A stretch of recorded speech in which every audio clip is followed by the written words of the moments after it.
बिहारी किस बात को लेकर गर्व कर सकता है? क्या सिर्फ इस बात को लेकर कि वो उस बिहार में पैदा हुआ जिस बिहार ने चाणक्य जैसा एक अर्थशास्त्री, आर्यभट्ट जैसा एक गणितज्ञ और दुनिया को सबसे पहला चक्रवर्ती सम्राट यानी अशोक को जन्म दिया? क्या वो इस बात को लेकर ही सिर्फ गर्व करे कि दुनिया की सबसे प्राचीन विश्वविद्यालय नालंदा विश्वविद्यालय इसी बिहार में है? क्या वो इस बात को लेकर ही गर्व करता रहे और अपना पीठ थपथपाता रहे कि सबसे जो प्राचीन शहर का निर्माण हुआ था जब जनपद काल था वो यही मगध था? भारत की सबसे प्राचीन राजधानी ये मगध बनती है, जहां गुप्त वंश, हर्यक वंश, मौर्य वंश से लेकर कल वंश और ना जाने कितने बड़े बड़े सम्राट यहाँ पैदा हुए, ज्ञानी यहाँ पैदा हुए, गणितज्ञ से लेकर सभी लोग पैदा हुए। क्या हम आज के संदर्भ में बिहार की परिकल्पना विकास के साथ नहीं कर सकते हैं, एक सुशासन के साथ नहीं कर सकते हैं, जिसका दावा हमारे मुख्यमंत्री बार बार करते रहते हैं? अब देखिए, आपको लग रहा होगा मैं ये सब ज्ञान क्यों दे रहा हूं आप लोगों को। कारण है इसके पीछे, और कारण यह है कि एक पोस्ट मैं आपको दिखाऊंगा शारदा सिन्हा का, लोक गायिका शारदा सिन्हा, जो बिहार के स्थिति को अपने सोशल मीडिया पर बयान की है, और बड़ा मार्मिक पोस्ट है। ये पढ़कर हमें ये सोचना पड़ेगा, ये विचार करना पड़ेगा कि हम किस बिहार में रह रहे हैं जहां ऐसी विभूति जो कालांतर में कभी कभी आती हैं, शारदा सिन्हा, शारदा सिन्हा जो पद्मश्री और पद्म विभूषण दोनों से सम्मानित हो चुकी है, हाईएस्ट सिविलियन अवार्ड जिन्हें मिला है, और जिनकी गायकी सिर्फ बिहार में नहीं, भारत में नहीं, बल्कि दुनिया के न जाने कितने मुल्कों में अपनी पहचान बना चुकी है। छठ का गीत हो या फिर किसी के यहाँ शादी हो, हल्दी हो, तमाम तरह के तिलक गीत हो, बेटी का विदाई का गीत हो, ये सभी जगह शारदा सिन्हा ही बसती है। और वो शारदा सिन्हा आज अपना दर्द बयान कर रही है। वो ये बता रही है कि वो बहुत शर्मसार है बिहार से, वो शर्मसार है हमारी सरकारी व्यवस्थाओं से। आपको पहले वो पोस्ट हम दिखाते हैं, इसमें वो क्या लिखी है आप देखिए। उस पोस्ट में वो लिखती हैं कि अंधेर कब तक, डॉक्टर ईशा सिन्हा मेरी संगिनी ही नहीं बल्कि जीवन का एक अभिन्न अंग बनकर मेरे साथ मेरे कार्यकाल में रही। LNMU यानी ललित नारायण मिश्रा यूनिवर्सिटी दरभंगा में PG हेड से रिटायर की थी। जब से मैंने कॉलेज की शिक्षण कार्य शुरू किया था तब से मेरे साथ सखी सहेली और न जाने कितने रूप में मेरा साथ देती रही। आज वो हमें अकेला छोड़ गई। 2 साल अपने शारीरिक कष्ट, व्याधि और मानसिक पीड़ा से लड़ती रही। अंतिम समय में उनके दिमाग पर अपने परिवार को अकेला छोड़ जाने की पीड़ा का एक बहुत बड़ा कारण था कि उनके पेंशन की राशि पिछले 4-5 महीनों से नहीं मिली थी।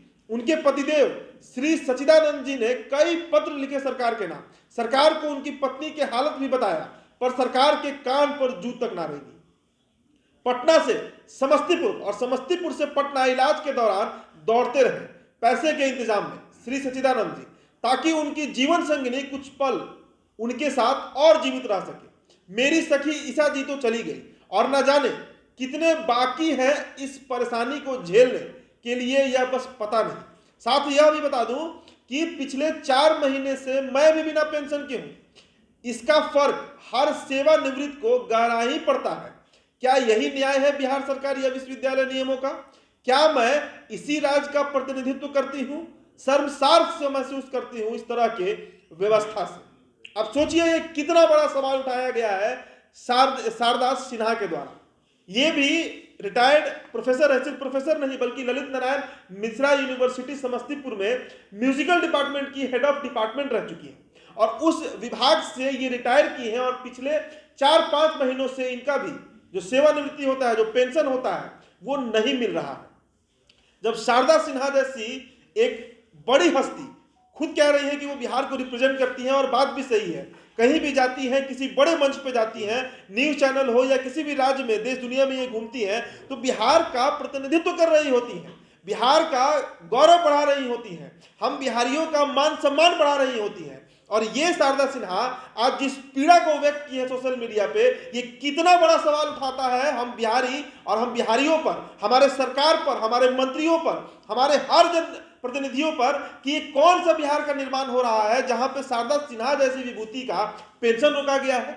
इनकी जो मित्र है जिनका नाम ईशा सिन्हा बता रही हैं, उनकी मौत हो गई कल, जिसके पीड़ा में इन्होंने ये पोस्ट लिख दिया है, उनका पेंशन रुका हुआ था। आखिरकार कौन सा ये विभाग है जो शिक्षा विभाग है बिहार का, आप एसटीईटी का मामला देख लीजिए, बीएसएससी लटका हुआ है 8 सालों से, रेलवे, एनटीपीसी और आरआरबी आपने देखा ही पिछले 4-5 दिनों से बिहार में और देश में क्या चल रहा है। तो हम किस बिहार को लेकर आज गौरवान्वित महसूस करें? सिर्फ अशोक चंद्रगुप्त और आर्यभट्ट के नाम पर? क्या सिर्फ नालंदा तक्षशिला के नाम पर? हम किस बिहार की कल्पना कर रहे हैं, किस डेवलपमेंट की हम बात कर रहे हैं कि सड़क निर्माण हो गया, बिजली मिल गया, सब कुछ हो रहा है, लेकिन जो सबसे आधारभूत संरचना है शिक्षा, उसकी आज क्या दुर्दशा है बिहार में? आप इससे अंदाजा लगा लीजिए कि जो रिटायर्ड प्रोफेसर हैं, हेड ऑफ डिपार्टमेंट है, उनका सैलरी रुका हुआ है। नए नियुक्ति की तो आप बात ही भूल जाइए, बिहार में कोई नया नियुक्ति भी हो सकता है प्रोफेसर का। यह दुर्दशा है, इसका कौन जिम्मेदार है?